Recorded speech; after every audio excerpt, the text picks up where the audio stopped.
Chris here. Welcome to the FaveQuest Nasty Hockey Show, which last week was the launch. Last week was the first show. We had a bigger crowd, mostly because there was somebody's blood spewing out of their forehead, and they were all here to watch on the TV screens. On the TV screen, yes, not live. Not live. Yeah. Sitting beside me, we have Angela Grant.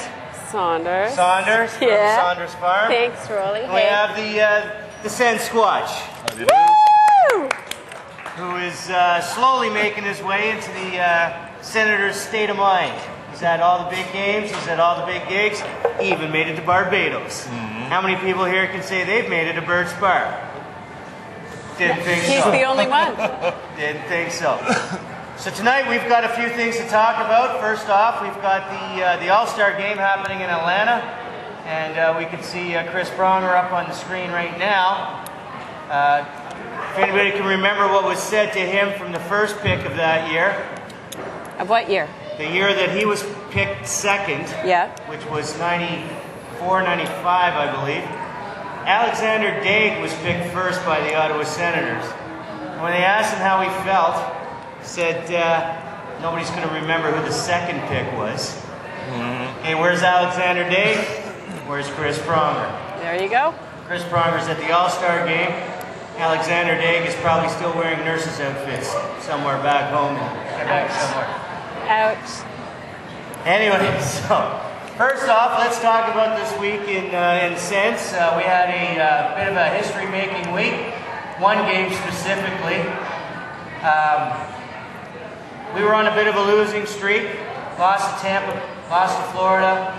We are apparently completely dismal against the Washington Capitals. They swept the series, the season series. We went up against Tampa Bay, and we beat them 8-4. Out of those 8 goals, Daniel Alfredson had 7 points. So welcome back, Captain. Welcome Right? back to the captain. Well, and he's the captain for one reason and one reason only. This guy keeps getting better every year. 35 years old, and I challenge any 20 to 25-year-old to play better than he would. This man's, he takes the team on his back, he takes them on his shoulders, and he carries them through. Got a hat trick, 5 assists, or 4 assists for 7 points on the night. That's absolutely spectacular. I was reading the paper this morning, and actually back in February of 1981, the Stastny brothers in Quebec combined for 16 points in one game. I remember my Bruins actually being at the bad end of a stick when Daryl Sittler decided he was going to lay loose on 10 points against us in one night. But 16 points out of 2 guys out of the same womb. That's crazy, man. It's crazy. 4 goals, 4 assists from Peter. 3 goals, 5 assists from Anton. That's crazy. So, what do you think? Sens on that wild week, that one thing to end it off, to go to the All-Star break, we've got Spets and Alfie showing us the ropes in Atlanta. What do you think? Let's give us some feedback. Sensquatch, I'm going to let it go to you first, babe, because you're cute. Oh, okay. Thank you very much. It's too bad Danny Heatley couldn't be there for sure. That's right, He yeah. hit those boards. No, please. Yeah. And then the bad news. But I think the Senators, if they put their mind to it, they can still win without Danny. A sign of a good team is to be able to play well without your best star or one of them. You got the depth. Yeah, and it's I'd just like to say they're losing a bit there against Washington. I think we want them all to win every game, and that's what I expect. And they're just showing, I guess, their human side. You know, there's some reason mentally they are not prepared or whatever. But as the 8-4 game showed, Daniel comes back and they can play. But That's I right. don't like to think that they have to have Danny or Daniel Alfredson or Danny Heatley there to win. If both of them are out, I think they can still do the job. They need Mr. Robbins to inspire them or something. It's just strange, but ultimately they're just human beings and they're going to have their slumps. But we still have a fabulous team for sure. Yep.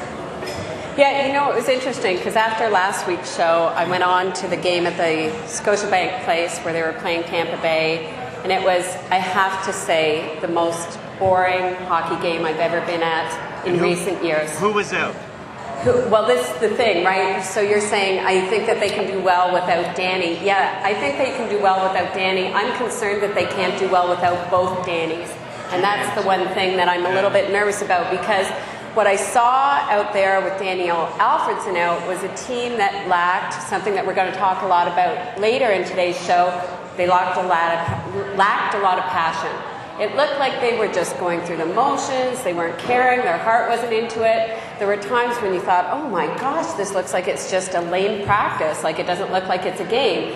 And, you know, ultimately, there are people, there are fans like us in the stands. We've paid money to go see a hockey game. We want a good hockey game. We don't want players going out on the ice giving it a half-ass effort at best, you know? Yeah. So that was disheartening. And I do have to confess here and now that although I had always vowed with my husband Mark that we would never ever leave a hockey game early, we left with 7 minutes left in the third period because it was just dreadfully boring. We were cold, we were tired, and there was no excitement happening on the ice. Get in the car, turn on the team, we hear already that it's 2-0 and the game's over. So that was, you know, it was really disheartening. So to see that turnaround, Rolly, like you're saying, when Alfredson gets back on the ice, incredibly exciting. And I think that's what the rest of the players on the team needed to see. Oh yeah, that's what we're lacking. We're lacking passion. And you get somebody like Alfredson who always works hard. He always gives it his all. He always shows leadership. He always shows the other players, especially the players who are going through a slump. Okay, you go through a slump, you still go out and you work hard. Yep. And when you keep shooting at the net, when you keep working hard, when you keep, you know, communicating with the other players, results happen. And that's what we saw in that game. So that was great. And then I liked what I saw in the paper this morning in Wayne Scanlon's article when he was comparing Daniel Alfredson to Stevie Yzerman. And we all know that Steve Yzerman was an incredible leader and a great, passionate player. So that's great for the future of the Senators that we know, yeah, Alfredson's being recognized for what he has to offer, which is leadership and passion. Hey guys, coming up in the next segment, we're actually going to have one of the craziest fans that I've ever met, the Sensquatch. If you want to catch the interview with him, he's got some pretty incredible stories about becoming the Ottawa's craziest fan. Go check out the interview on www.FaveQuest.com. And also, if you're wondering where Liam McGuire is, Liam is at a hockey tournament with his kids, and he will be back in the next episode. So we look forward to getting him back. Thank you. Catch you on FaveQuest.com. Bye-bye.